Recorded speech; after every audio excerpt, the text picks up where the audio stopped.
Hello everyone, welcome back to the Budget Sportsman, and thank you so much for joining me on today's video where we are going to be talking about how to get into hunting on a budget. And in this video specifically, we're going to talk about how to get into the sport of archery hunting, but doing it on a budget. Now, if you're brand new to the channel, we are all about enjoying the sports of hunting, fishing, camping, the outdoor lifestyle, but doing it in a way that won't break the bank. Now, before I get into today's video, I do want to give a little bit of a shameless plug. I just had these new t-shirts designed. And if you've been around the channel for a while, then you know I end every video with Get Off YouTube and Get Outdoors into God's Great Creation. So I had the Get Outdoors t-shirt designed with the Budget Sportsman and the YouTube logo underneath it. And I'm selling these through Teespring. It's the easiest way that I know how to do it. So if you're interested in helping me promote the YouTube channel and you like what you see here on the channel, then please go check out the link down in the description that will take you over to Teespring. And the shirts are available in several different colors. There's also long sleeve shirts and sweatshirts, hoodies, and that kind of thing available over there. So I'd appreciate if you'd go down and check that link out. Now, let's get into the video today talking about how to get into the sport of archery hunting on a budget. And there's two kind of avenues here that I want to take today talking about getting into the sport of archery. Number one is I want to talk to you about what you do need, the absolute essentials that you need if you're on a budget. And then I want to talk to you about some of the things that maybe the industry will tell you that you need, but they aren't absolutely essential. Then, after we get done talking about that, I want to look at some specific budgets and different entry-level price points that you might have and talk about how I would spend that money if it was me trying to get into archery for the very first time. So let's start by talking about the bare essentials that you're going to need to get into the sport of archery. First of all, obviously, if you're going to bow hunt, you have to have a bow. Now, there's a lot of things that could be said about buying a bow. And if you're on a budget, I would highly recommend buying a used bow. Very often, you can buy a bow with an entire package deal, all the accessories, even sometimes arrows and releases and all kinds of things, even broadheads, as a package deal if you just are patient and you find the right deal. Now, I'm going to leave a link up in the corner to another video I did quite a while ago about buying a bow on a budget, and there's some helpful tips over there, some places to look. Real quickly though, I would say scour Facebook, Craigslist, eBay, pawn shops, garage sales, wherever you can to find that perfect deal. But the first thing you're going to need obviously is a bow, and we're going to just lump into that also the accessories. If you're going to be compound bow hunting, you're going to want a sight, a rest, probably quiver, and you're going to want some sort of release aid. Modern compound bows are not meant to be shot with your fingers. They're meant to be shot with either a handheld or a wrist-style release, often called a trigger release or release aid. All of that bought new would be very expensive, and that's why I would encourage you to go and try to find a package deal on a used setup. And we'll talk more about that when we get into the budget, the different budget levels that you might have.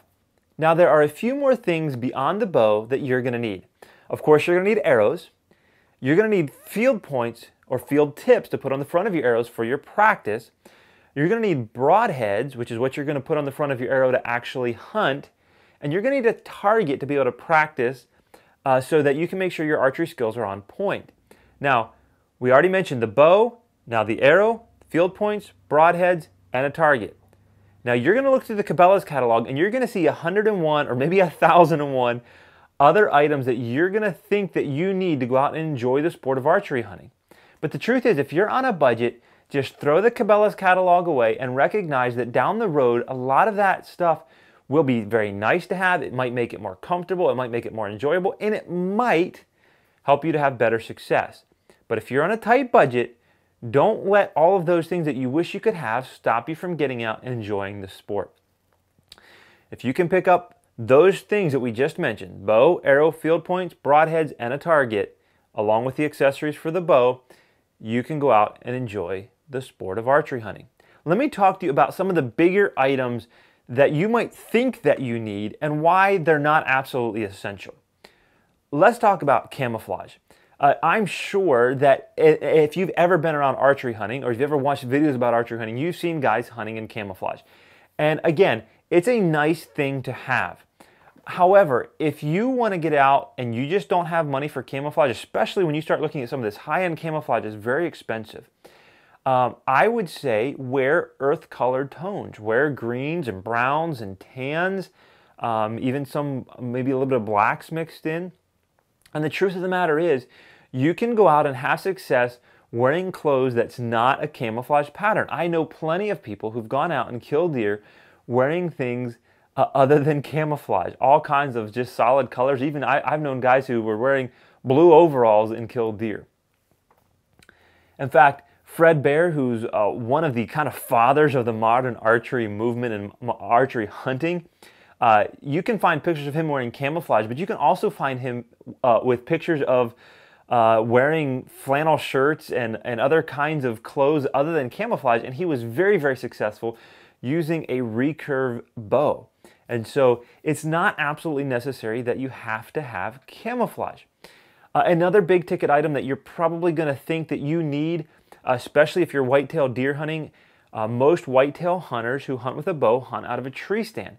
Now, I'm not going to lie to you. I've been hunting out of a tree stand since the very first day I ever picked up a bow and started archery hunting.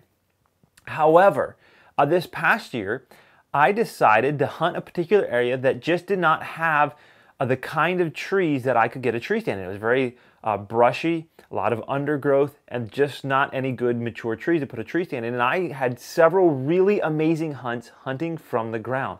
There's something really exciting about being on eye level with a deer. I had a couple of encounters with a nice buck. I had some encounters with some does. Now, I wasn't able to actually ever get a shot. It just didn't work out that way. But it's very possible. I came very close to having success from the ground. And the truth is, I had a great time doing it. If you learn to hunt from the ground, it will teach you to hold very still. It will teach you about when to move and when not to move. And down the road, when you can afford a tree stand, you will be have the foundational skills to be a good hunter if you learn to hunt from the ground. Again, a tree stand is nice. There are definitely some advantages. But if you're on a tight budget, it's not absolutely necessary. What about a rangefinder? Listen, I have a rangefinder and I love it, but I hunted for many years without a rangefinder. And what you need to do is, if you cannot afford a rangefinder, is you need to get out and practice a lot with your bow. And you need to guess distances a lot. In your backyard, get out into the woods and guess distances. And then just step it off. If you have an average size step, it's going to be about 1 yard per step or per pace. And you can just step it off and get really good at guessing distances. The reason you have to do that is because your bow and your arrow is going to travel in an arc. The arrow is going to start dropping. And so you need to aim differently based on the distance. So, of course, a rangefinder makes that very easy because it tells you the exact distance. But again, if you can't afford that, then you need to get out and get very good at guessing distances. The other thing that you can do is, when you're getting ready to hunt a spot, you can pace off or step off maybe to a certain tree out from the spot that you're going to hunt, or a bush or a clump of grass. And what that does is, now you know anything inside that point, say, is 20 yards, or anything inside that tree is 30 yards. And so without a rangefinder, you already kind of have an idea of where the deer are going to be around your hunting location. Now, again, we could go into probably 1,000 other items that Cabela's is going to tell you, or that your favorite YouTube or TV host is going to tell you that you need. But the truth is, if you learn a little bit about hunting, and you're willing to hunt from the ground, and you're willing to put in the effort to learn to measure distance or to guess distance, really, the bow, the arrows, that's all you really need to go out and at least get started in the sport of archery hunting. So next, what I want to do is, I want to go into a few different price levels or price points that you might have if you're trying to get into the sport of archery on a very tight budget. And then I'm going to tell you how I personally would spend that money and what I would spend it on. So let's start by talking about a budget of $200 or less. Now, I'm not going to lie to you, a budget of $200 is a pretty tight budget to get into this sport. However, it can be done. Now, again, if I had $200, what I would do is I would focus on those essential items that I just told you and absolutely nothing else. For $200, you're simply not going to be able to go to your local pro shop and just start buying stuff new. You will never get everything you need in that, just even that essential list, for $200. Now, what I would do is I would go to a pro shop and I would have them measure your draw length. And this would be the case for any time you're buying a used bow. But I would have them measure your draw length so you know what draw length is comfortable and what draw length fits you.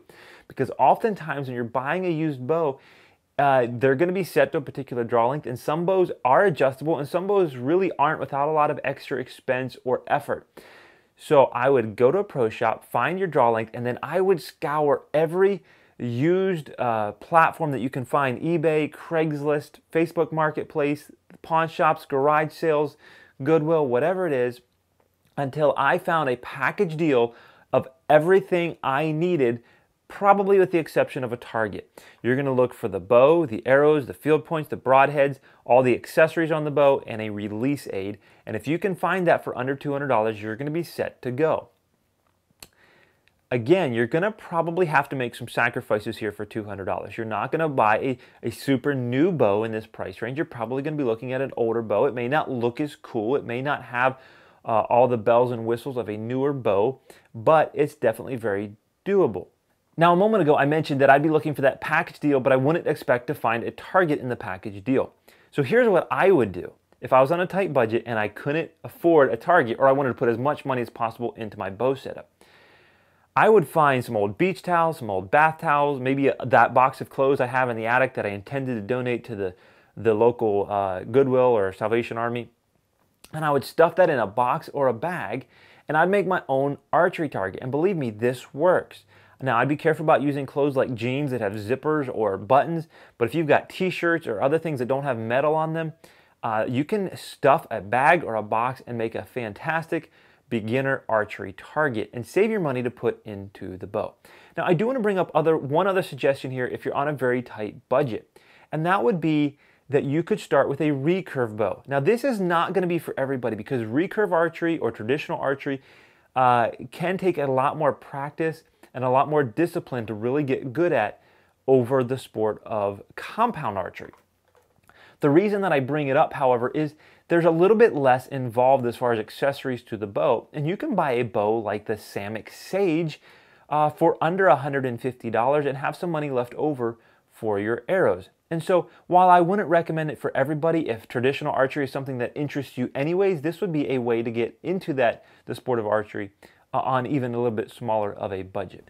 Before we move on to our next budget of $500, I know what some of you are thinking. You're going to think there is no possible way that you're going to be able to get a hunting bow all set up and ready to go for under $200. And I will be the first to admit it is a tight budget and you're not going to get a brand new bow. But I did a quick search of my local Craigslist as well as a little bit on eBay, and I found some deals that would be possible in my area. Now, these are just representative of what you might find and what you might be able to get for the budget, but I found some things that would definitely get you out there in the woods for under $200. Let's look at this first one. You've already been looking at it on screen here. It's a PSE deer hunter bow that I found on Craigslist for $50. Let's read the description. It says it's in good shape. It comes with a hard case, arrows, broadhead, quiver, release, sight, and rest. And that right there pretty much covers everything that you would need to get you out there in the woods. Now, one thing it doesn't tell me is the draw length of this bow, so that would be important. And without looking at it, it would be hard to really tell whether this could potentially need new strings and cables. But if it actually is in good condition and it would be your draw length, then this would be a bow that absolutely would get you out in the field and could definitely kill a deer for just 50 bucks. Pretty incredible. Let's move on to the next one here, which is a high country bow. They're asking $100, and it says it comes with everything in the pictures. Right there, it does say it's a 29-inch draw length, which for me is perfect. 55 to 70 pounds, so that's probably adjustable. Then I could do that on my own. Ready to hunt for $100. Let's look at what actually comes with the package here. Looks like it comes with a quiver.